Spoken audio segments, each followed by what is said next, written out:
Hello, everyone. This is Mr. McClung's Mathematical Machinations, and I am Mr. McClung.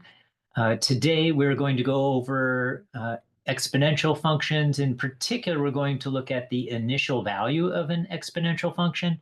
But before we do, there are a couple of reminders. So first of all, you can skip ahead if you want to get to the bottom line. But for those who are wanting to learn why things work the way they're supposed to work with exponential functions, then you'll want to start here.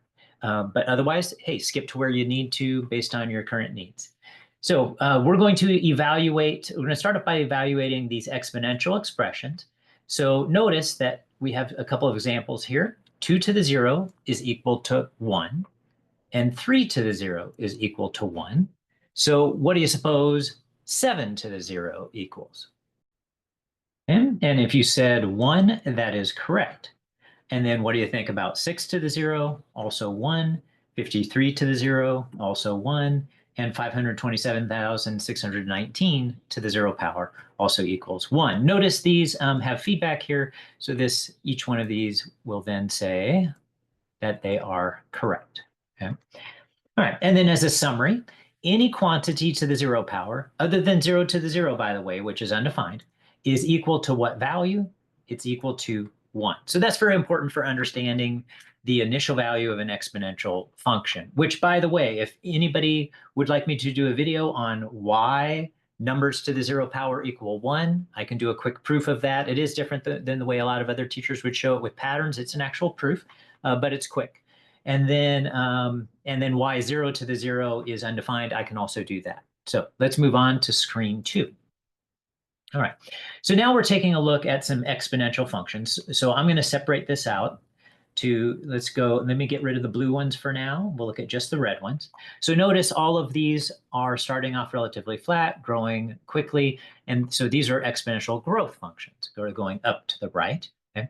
And if we look at their initial values, let's look at them one at a time. Okay? So the initial value is equivalent to the y-intercept. So mathematicians have a tendency to think of when you put in 0 for x for your input, then you end up with basically your kind of starting point, so your initial value.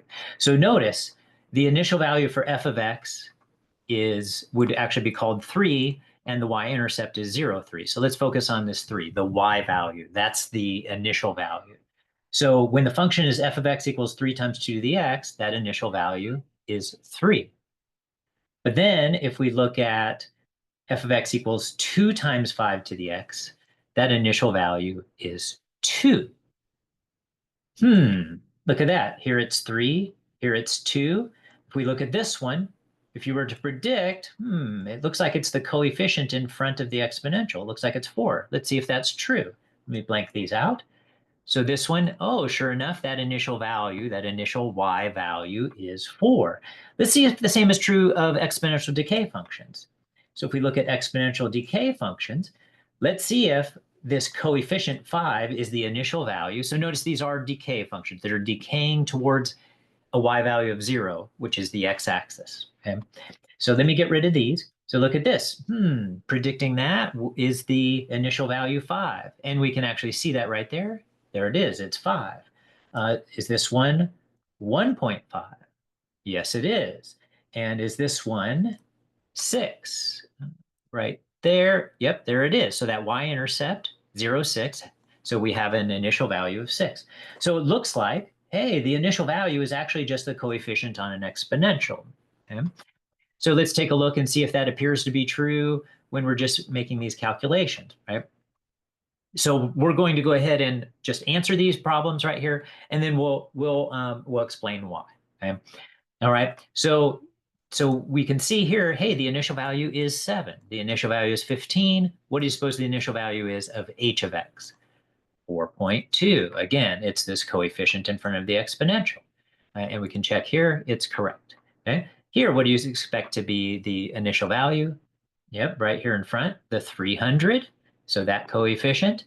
And over here, if we write it in general form, where a is the coefficient and b is the base, then a is in fact the initial value. So every time it's that coefficient. Notice they are all correct. So let's quickly get into why that's the case. So the initial value occurs at the y-intercept. In other words, when x equals 0. But wait, we just discovered on the previous screen that anything to the 0 power other than 0 to the 0, so let's take, let's say 3. If I put that to the 0 power, that equals 1.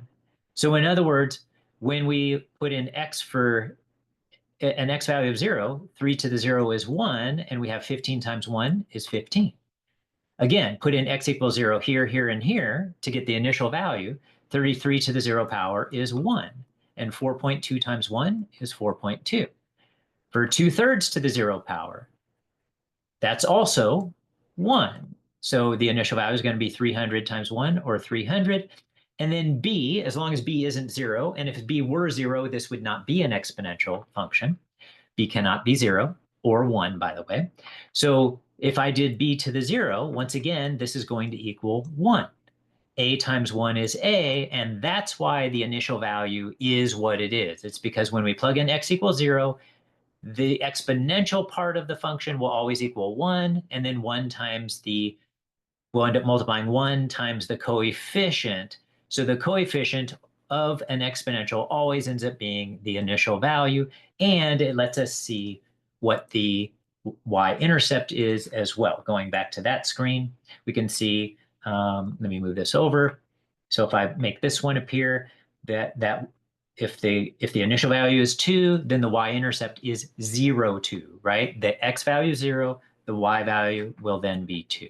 Okay, that's it for today's video, and I hope you got something out of this. As usual, I will put a link for anybody who wants to make any requests for any type of particular problems or concepts to be covered. I'll put that in the description. All right, have a great one, everybody. Hasta la pasta.